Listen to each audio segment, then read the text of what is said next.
तो नमस्कार बच्चों, हम कक्षा 8वीं गणित में संख्याओं का खेल प्लेइंग विथ नंबर्स पढ़ रहे हैं। बच्चों आज हम पढ़ेंगे इस अध्याय का अंतिम भाग। तो आइए बच्चों शुरू करते हैं अंतिम भाग और अंतिम भाग के महत्वपूर्ण प्रश्नों को। तो चलिए बच्चों देखिए, पहला प्रश्न है। बच्चों प्रश्न है, जांचिए कि या जांच कीजिए कि क्या निम्नलिखित संख्याएं 2 से विभाजित होती है। 252, 457, 436, 3509 और 94,241। प्रश्न एक बार और सुन लेंगे। जांच कीजिए कि क्या निम्नलिखित संख्याएं 2 से विभाजित होती है। 252, 457, 436, 3509 और 94,241। तो आइए बच्चों जांचते हैं और पता लगाते हैं कि दी गई संख्याएं 2 से विभाजित है अथवा नहीं। बच्चों यहाँ पर संख्याएं दी गई है, वो संख्याएं हैं, एक बार और देख लेते हैं। 252 है, 457 है बच्चों, 436 है, 3509 है और 94,241 है। नियमानुसार हमारा 2 से विभाजितता का नियम क्या कहता है? यदि इकाई में 0 हो या 2 हो, 2 हो, 4 हो, 6 हो, 8 हो तो वो 2 से विभाजित होगी, बाकी संख्या नहीं होगी। तो यहाँ पर चेक करते हैं, यहाँ इकाई में 2 है क्या, तो ये विभाजित है, ये विभाजित होगी बच्चों, विभाजित है 2 से।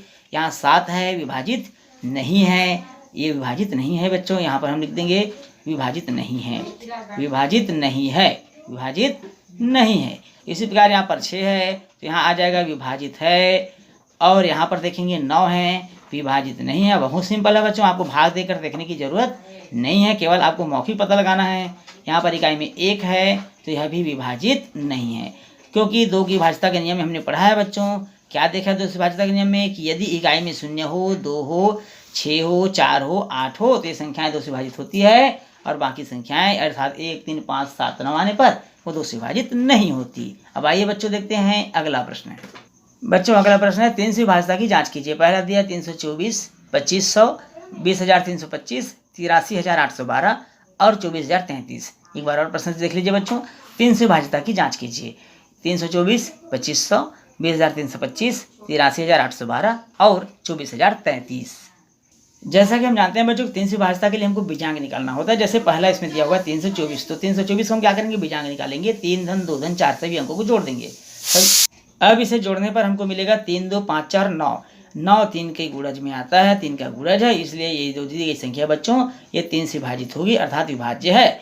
दूसरा इसमें दिया हुआ है बच्चों 324 के बाद 2500। हम 2500 के अंकों को देखते हैं। 2 धन 5 धन 0 धन 0 अर्थात हमको मिलेगा 7। 7 3 का गुणज नहीं है तो विभाज्य नहीं है, विभाज्य नहीं है। किससे विभाज्य नहीं है बच्चों? 3 से विभाज्य नहीं है। तीसरा इसमें दिया हुआ है बच्चों 20,325, 20,325। अब इसके अंकों को जोड़ देते हैं। 2 धन 0 धन 3 धन 2 धन 5। अब इसको जोड़िए बच्चों। 5 2 7, 7 3 10, 10 2 12।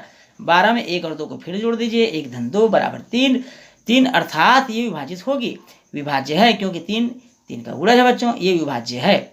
अब देखते हैं अगला अर्थात चौथा दिया हुआ है इसमें बच्चों 83,812, 83,812।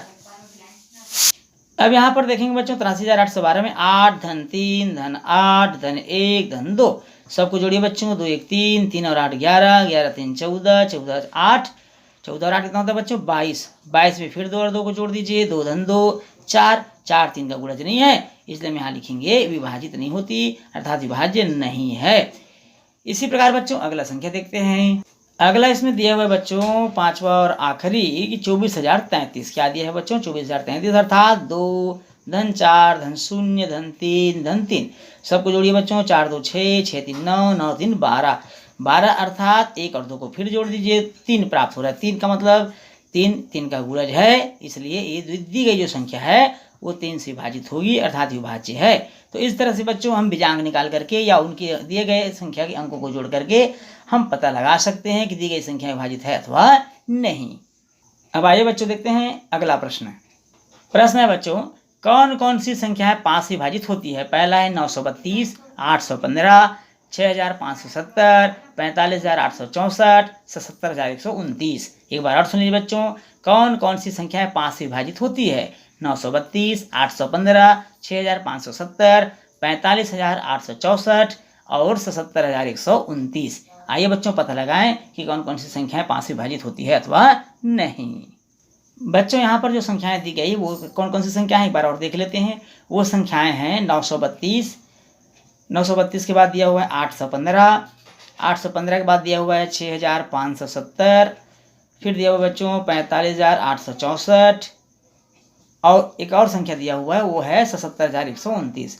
अब यहाँ पर हमारे 5 के भाजता नियम क्या कहता है बच्चों कि इकाई में या तो शून्य होना चाहिए या 5 होना चाहिए। तो यहाँ देखेंगे इसके इकाई में शून्य है क्या, तो ये विभाजित नहीं है, या शून्य भी नहीं है और 5 भी नहीं है, इसके इकाई में 2 है। यहाँ पर देखेंगे बच्चों शून्य या 5 है क्या, बिल्कुल यहाँ 5 है, तो ये विभाजित है। यहाँ पर देखेंगे इसके इकाई में शून्य या 5 है क्या, बिल्कुल है, तो यह भी 5 से विभाजित होगा। यहाँ पर देखिए बच्चों यहाँ शून्य और 5 है क्या इकाई में, बिल्कुल नहीं, तो ये विभाजित नहीं है। यहाँ पर देखिए 77,129 में यहाँ पर इकाई में क्या है 9 है, जबकि यहाँ शून्य और 5 होना चाहिए, यहाँ नहीं है, तो यह भी संख्या विभाजित नहीं होगी। इस तरह से हम बिना भाग दिए पता लगा सकते हैं कि दी गई संख्या 5 से विभाजित है अथवा नहीं।